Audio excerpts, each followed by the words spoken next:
Hello दोस्तों, स्वागत है आप सभी का हमारे YouTube channel depth study with Ashish में। दोस्तों, इस वीडियो में मैं कक्षा 12वीं का राजनीतिक विज्ञान अर्थात पॉलिटिकल साइंस का most important top very important 5 number वाले इंपॉर्टेंट क्वेश्चंस कराने वाला हूं, जो कि दोस्तों आपके एग्जाम के लिए वेरी इंपॉर्टेंट होगा। दोस्तों, ये वीडियो जो है आपको शुरू से लेकर अंत तक देखना है और दोस्तों आपने एग्जाम में अच्छा रिजल्ट प्राप्त करना है। इससे पहले मैंने दोस्तों 3 मार्क्स वाले 2 वीडियो अपलोड कर दिए हैं, जिसका लिंक आपको डिस्क्रिप्शन में मिल जाएगा। और साथ साथ मैंने जो है पॉलिटिकल साइंस का 5 टेस्ट 5, ठीक है, 5 को जो है एमसीक्यू वीडियो अपलोड कर दिया हूं, जिसका लिंक आपको डिस्क्रिप्शन में मिल जाएगा। सारी वीडियो को देखिए और अपना रिजल्ट बेहतरीन कीजिए। चलिए शुरू करते हैं। सबसे पहला प्रश्न देखते हैं। पहला प्रश्न पूछा गया है कि शीत युद्ध के कारण और प्रभाव विस्तार से समझाइए। तो शीत युद्ध के बारे में लिखना है। शीत युद्ध के बारे में मैंने जो है आपको 3 नंबर वाले क्वेश्चन में ऑलरेडी समझा चुका हूं। आप जाके वहां से देख सकते हैं कि शीत युद्ध होता क्या है। ठीक है, यहाँ पे मैं डायरेक्टली बताता हूं कि शीत युद्ध जो है द्वितीय विश्व युद्ध के बाद अमेरिका और सोवियत संघ के बीच उत्पन्न वैचारिक संघर्ष था। ठीक है, चलिए इसका कारण देखते हैं कि शीत युद्ध का कारण क्या क्या है। सबसे पहला कारण पूंजीवाद, जो कि अमेरिका का विचारधारा था। वही साम्यवाद, जो कि सोवियत संघ अर्थात यूएसएसआर का विचारधारा था, के बीच वैचारिक मतभेद था। यहाँ पे दूसरा पॉइंट है कि सैन्य शक्ति और हथियारों की होड़ थी दोनों के बीच। ठीक है, और कुछ नेक्स्ट पॉइंट है कि दुनिया पर राजनीतिक और आर्थिक प्रभुत्व स्थापित करने की चाहत थी। दोनों के बीच जो है सैन्य शक्ति ज्यादा बढ़ाने की होड़ थी।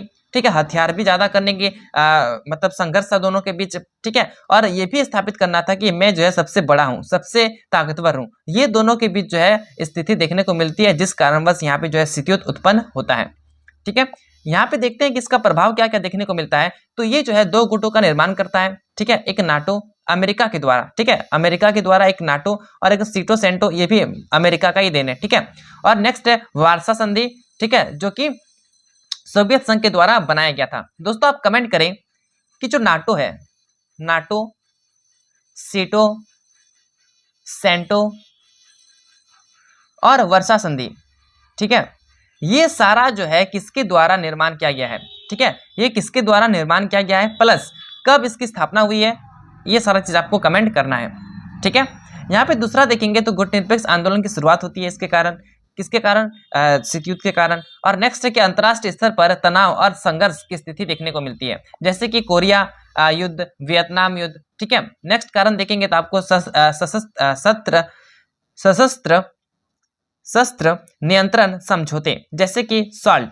और नेक्स्ट है कि शीत युद्ध के अंत में सोवियत संघ का विघटन। ठीक है, तो ये सारा चीज देखने को आपको मिलेगा।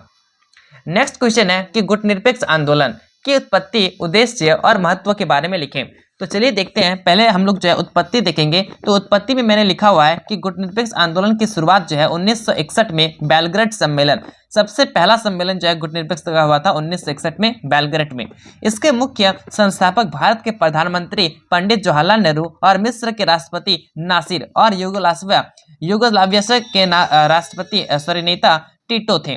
ठीक है, दोस्तों आप कमेंट करें कि जो गुटनिरपेक्ष आंदोलन है इसका दूसरा और तीसरा सम्मेलन कहाँ हुआ था। ठीक है, कमेंट करें। चलिए इसका उद्देश्य देखते हैं। तो सबसे पहला उद्देश्य था कि महाशक्तियों के बीच संतुलन बनाना। नेक्स्ट था कि विकासशील देशों की स्वतंत्रता और संप्रभुता की रक्षा करना। और तीसरा पॉइंट था कि अंतर्राष्ट्रीय शांति जो है बनाए रखना। तो ये सारा जो है यहाँ पे उद्देश्य देखने को मिलता है।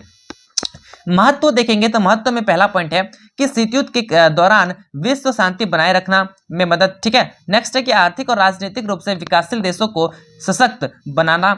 और नेक्स्ट है वैश्विक राजनीति में स्वतंत्र नीति अपनाने का अवसर। ठीक है, आगे बढ़ते हैं। क्वेश्चन नंबर 3 है मोस्ट इंपॉर्टेंट क्वेश्चन, संवाद क्या है। यह मैंने दोस्तों जो है 3 नंबर वाले क्वेश्चन में भी कराया था। और भारत में इसकी विशेषताएं समझाइए। तो यहाँ पे दोस्तों आप संवाद क्या है आप देख लेंगे, उसके बाद डायरेक्टली मैं आपको विशेषताएं बताता हूँ। ठीक है, तो विशेषता में सबसे पहला है द्वैध सरकार की व्यवस्था, अर्थात केंद्र और राज्य की सरकारें स्वतंत्र रूप से कार्य करती है। यहाँ पे नेक्स्ट देखेंगे तो शक्ति विभाजन, इसमें बताया गया है कि संविधान में शक्तियों का स्पष्ट विभाजन किया गया है, जैसे कि समवर्ती, केंद्रीय और राज्य सूची। दोस्तों आप कमेंट करें कि केंद्र सूची में, राज्य सूची में और समवर्ती सूची में कुल कितने कितने विषय शामिल हैं। ठीक है, मोस्ट इंपॉर्टेंट क्वेश्चन है, आपके एग्जाम में पूछा जाता है ऑब्जेक्टिव फॉर्म में। इसका आंसर आप कमेंट करेंगे। नेक्स्ट क्वेश्चन है कि लिखित संविधान क्या है। तो इसमें मैंने बताया हुआ है कि शक्तियों के वितरण को स्पष्ट करने के लिए संविधान लिखा गया है। 4 पॉइंट है कि न्यायिक स्वतंत्रता, अर्थात सर्वोच्च न्यायालय संघीय विवादों का निपटारा करता है। और अंतिम प्रश्न है, अंतिम पॉइंट है संविधान की सर्वोच्चता, अर्थात संविधान दोनों सरकारों के लिए सर्वोच्च है, चाहे वो केंद्र सरकार हो या फिर राज्य सरकार हो। क्वेश्चन नंबर 4 है, पूछा गया है कि भूमंडलीकरण क्या है, इसका आर्थिक, सामाजिक और सांस्कृतिक प्रभाव लिखिए। मोस्ट इंपॉर्टेंट क्वेश्चन ये, ठीक है, आपके एग्जाम में पूछे जाने की पूरी संभावना है। तो भूमंडलीकरण मतलब वैश्वीकरण, वैश्वीकरण मतलब प्रभाव, जो कि मैंने आपको बता चुका हूँ, ठीक है, ऑलरेडी मैंने आपको जो है पिछले वीडियो में डिस्कस किया था। यहाँ पे आर्थिक प्रभाव देखेंगे तो पहला पॉइंट है अंतर्राष्ट्रीय व्यापार और विदेशी निवेशों में वृद्धि। दूसरा पॉइंट देखेंगे तो बहुराष्ट्रीय कंपनियों का विस्तार। सामाजिक प्रभाव आप देख सकते हैं, यहाँ पे 2 पॉइंट लिखा हुआ है। पहला पॉइंट में शिक्षा और स्वास्थ्य सेवाओं में सुधार, और दूसरा पॉइंट है रोजगार के नए अवसर। सांस्कृतिक प्रभाव देखेंगे तो आपको देखने को मिलेगा कि सांस्कृतिक आदान प्रदान में वृद्धि और पाश्चात्य संस्कृति का प्रभाव, ठीक है, आपको यहाँ पे सारा चीज देखने को मिल रहा है। क्वेश्चन नंबर 5 है, पूछा गया है कि संविधान में मौलिक अधिकारों का महत्व और उनके प्रकार को समझाइए, ठीक है। तो आपको पता होगा कि मौलिक अधिकार जो है वो 6 प्रकार का है, क्या क्या है, तो चलिए जानते हैं। तो सबसे पहला प्रकार है समानता का अधिकार, ठीक है। नेक्स्ट है स्वतंत्रता का अधिकार, यहाँ पे आप आर्टिकल भी देखते चलेंगे कि अनुच्छेद कितना से कितना तक में है, ठीक है, ये भी आपको याद रखना है, ठीक है। नेक्स्ट है शोषण के विरुद्ध अधिकार, जो कि अनुच्छेद नंबर 23-24 में है। धार्मिक स्वतंत्रता का अधिकार, जो है 25 से लेकर 28 तक में देखने को मिलता है। संस्कृति और शिक्षा संबंधित अधिकार, जो कि 29-30 में है। और संवैधानिक उपचार का अधिकार, जो कि आर्टिकल नंबर 32 में है, ठीक है। आपको पता होना चाहिए कि जो मौलिक अधिकार है वो आर्टिकल नंबर 12 से लेकर 35 के बीच में है, ठीक है, जो कि भाग नंबर 3 है, जिसे मैग्ना कार्टा भी कहा जाता है, ठीक है। तो ये चीज आपको याद रखना है। क्वेश्चन नंबर 6 है, पूछा गया है कि भारत में संसद की संरचना और कार्यों का वर्णन करें। तो संसद भारत की सर्वोच्च विधायी संस्था है। यह द्विसदनीय होती है, पहला लोकसभा, दूसरा राज्यसभा। दोस्तों आप कमेंट करें कि लोकसभा में कुल कितनी सीटें हैं और राज्यसभा में कुल कितनी सीटें हैं। मोस्ट इंपॉर्टेंट क्वेश्चन है, एग्जाम में पूछे जाने की पूरी संभावना है, आप कमेंट करें। यहाँ पे कार्य देखेंगे तो विधायी कार्य है मतलब कानून बनाना, वित्त कार्य मतलब बजट पारित करना, नियंत्रण कार्य है मतलब कार्यपालिका पर नियंत्रण, और संशोधन संविधान संशोधन है, जो कि संविधान में हम लोग संशोधन कर सकते हैं। दोस्तों आप कमेंट करें कि आर्टिकल नंबर, अनुच्छेद नंबर कितना के तहत हम जो है मतलब संसद जो है वो संविधान में संशोधन कर सकती है, ठीक है, आप कमेंट करें। मोस्ट इंपॉर्टेंट आर्टिकल है ये। यहाँ पे देखेंगे तो 5वां पॉइंट है न्यायिक कार्य, अर्थात राष्ट्रपति जो है राष्ट्रपति पर महाभियोग चलाना। महाभियोग यह एक प्रक्रिया होती है जिसके द्वारा राष्ट्रपति को हटाया जा सकता है, ठीक है। क्वेश्चन नंबर 7 है कि भारतीय राष्ट्रपति की शक्तियां और कार्य विस्तार से लिखिए। तो चलिए देखते हैं। यहाँ पे दोस्तों शक्ति और कार्य यहाँ पे लिखा हुआ है। पहला है कार्यकारी शक्ति, जो कि प्रधानमंत्री और मंत्रिपरिषद की नियुक्ति करता है। नेक्स्ट है विधायी शक्ति, अर्थात संसद का सत्र बुलाना और संबोधित करना। नेक्स्ट है न्यायिक शक्ति, मतलब दया याचिका पर नियंत्रण मतलब निर्णय ले सकते हैं। वित्तीय शक्ति, बजट प्रस्ताव को स्वीकृत करना। नेक्स्ट है सैन्य शक्ति, अर्थात भारतीय सेनाओं का सर्वोच्च कमांडर। क्वेश्चन नंबर 8 है, पूछा गया है कि भारत में निर्वाचन आयोग की भूमिका और कार्य लिखें। मतलब दोस्तों निर्वाचन आयोग मतलब होता है जो चुनाव प्रक्रिया करती है, ठीक है। तो यहाँ पे निर्वाचन आयोग जो है स्वतंत्र और निष्पक्ष चुनाव कराने के लिए जिम्मेदार है। दोस्तों आप कमेंट करें कि जो चुनाव आयोग है इसकी स्थापना कब हुई थी, ठीक है। मोस्ट इंपॉर्टेंट क्वेश्चन है, आप कमेंट करें। यहाँ पे इसका कार्य देखेंगे तो सबसे पहला कार्य है कि चुनाव की तिथि और प्रक्रिया तय करना।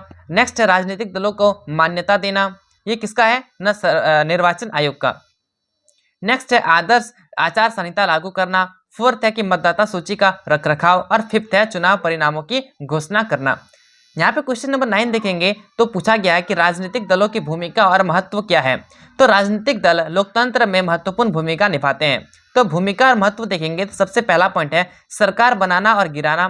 दूसरा पॉइंट है नीति निर्माण में भागीदारी। तीसरा है जनमत को सरकार तक पहुंचाना।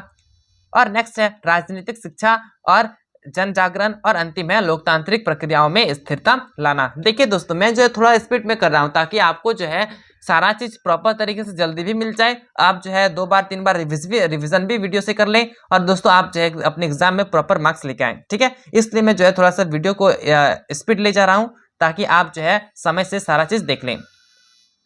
यहाँ पे क्वेश्चन नंबर 10 है, पूछा गया है कि भारत में जाति व्यवस्था और इसकी राजनीतिक पर प्रभाव लिखें। तो यहाँ पे देखते हैं, जाति व्यवस्था एक सामाजिक संरचना है जिसमें लोगों को जन्म के आधार पर वर्गीकृत किया जाता है। यहाँ पे देखेंगे तो राजनीति का प्रभाव देखने को मिलेगा। जिसमें से पहला पॉइंट है जाति आधारित वोट बैंक, दूसरा है आरक्षण नीति का प्रभाव, नेक्स्ट है राजनीतिक दलों द्वारा जातीय समीकरण का उपयोग, नेक्स्ट है सामाजिक न्याय और समानता की नीतियां, और अंतिम है क्षेत्रीय दलों का उदय। ठीक है, यहाँ पे देखते हैं क्वेश्चन नंबर 11। राष्ट्रीय मानवाधिकार आयोग की स्थापना, संरचना और कार्य लिखें। तो इनकी जो स्थापना है वो कब हुई है? 1993 में। ठीक है, चलिए इसका संरचना देखते हैं राष्ट्रीय मानवाधिकार आयोग का। तो यहाँ पे इसका संरचना है कि इसका जो अध्यक्ष है वो है सर्वोच्च न्यायालय का पूर्व मुख्य न्यायाधीश जो है इसका अध्यक्ष होता है, और सदस्य कौन होते हैं? न उच्च न्यायालय के न्यायाधीश और अन्य विशेषज्ञ जो है इनके सदस्य होते हैं। राष्ट्रीय मानवाधिकार कार्य क्या है? तो मानवाधिकार उल्लंघन की जांच करता है, सरकार को सिफारिशें देती है, और जन जागरूकता फैलाना है इसका प्रमुख कार्य है।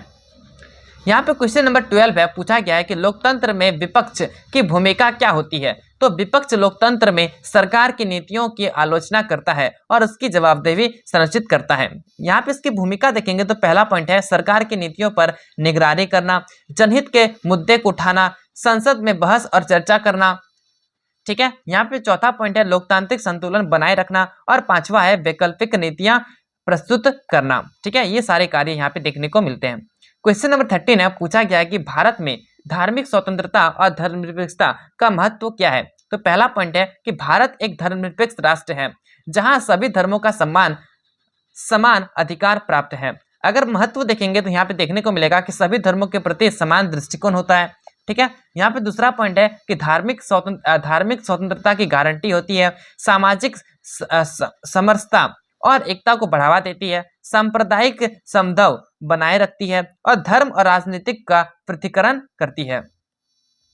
क्वेश्चन नंबर 15 है, पूछा गया राष्ट्रीय संयुक्त राष्ट्र संघ की संरचना और कार्य अर्थात यूएनओ के बारे में पूछा गया है। तो यूएनओ की स्थापना जो है वो 1945 में हुई थी। ठीक है, 24 अक्टूबर 1945 आप याद रखेंगे। इसकी संरचना देखेंगे तो इसमें जो है 6 अंग है, जिसमें से यहाँ पे मैंने 5 लिखा हुआ है, जिसमें से पहला है महासभा, सुरक्षा परिषद, आर्थिक और सामाजिक परिषद, अंतर्राष्ट्रीय न्यायालय और सचिवालय। यहाँ पे कार्य देखेंगे तो इसका बहुत प्रमुख कार्य है कि अंतर्राष्ट्रीय शांति बनाए रखना, इसका सबसे पहला प्रथम कार्य है। दूसरा है विकासशील देशों को सहायता प्रदान करना, तीसरा है मानवाधिकार की रक्षा करना। यहाँ पे आगे देखेंगे तो इसके और भी कार्य हैं, जैसे कि वैश्विक समस्याओं का समाधान करना और अंतर्राष्ट्रीय कानून का विकास करना। ठीक है, यहाँ पे दोस्तों next question most important question है कि भारत और चीन के बीच संबंधों का विश्लेषण करें। दोस्तों एक चीन हो गया, यहाँ पे अगर नेपाल लिखा हुआ था तो नेपाल के संबंधों का विश्लेषण करें। तो ये क्वेश्चन जो है आपके एग्जाम में पूछे जाते हैं। ठीक है, भारत और किसी भी एक देश देगा उसके बीच संबंध क्या है उसके बारे में आपको लिखना होता है। तो यहाँ पे देखेंगे कि भारत और चीन के बीच ऐतिहासिक, आर्थिक और राजनीतिक दृष्टिकोण से महत्वपूर्ण है। मुख्य बिंदु पहला पॉइंट है 1960 युद्ध का युद्ध और सीमावाद। ठीक है, सीमा विवाद। यहाँ पे दूसरा है आर्थिक सहयोग अर्थात व्यापार और निवेश। नेक्स्ट है ब्रिक्स और संघाई सहयोग संगठन में भागीदारी। चौथा पॉइंट है सीमा पर तनाव और सैन्य विवाद, और पांचवा पॉइंट है सांस्कृतिक और कूटनीति आदान प्रदान। तो दोस्तों ये रहा आपका most important viral top subjective question जो कि आपके एग्जाम में पूछे जाने की पूरी संभावना है। दोस्तों ये सारा क्वेश्चन आप करके जाएंगे। ठीक है, इसके अलावा मैंने जो है 3 मार्क्स के ऑलरेडी 2 वीडियो अपलोड कर दिए हैं। ठीक है, एमसीक्यू का 5 वीडियो अपलोडेड है। तो सारे वीडियो को आप देखकर अपने एग्जाम में बैठे, आपका जो है बहुत ही बेहतरीन रिजल्ट होने वाला है। आप सभी बच्चों को all the best of luck.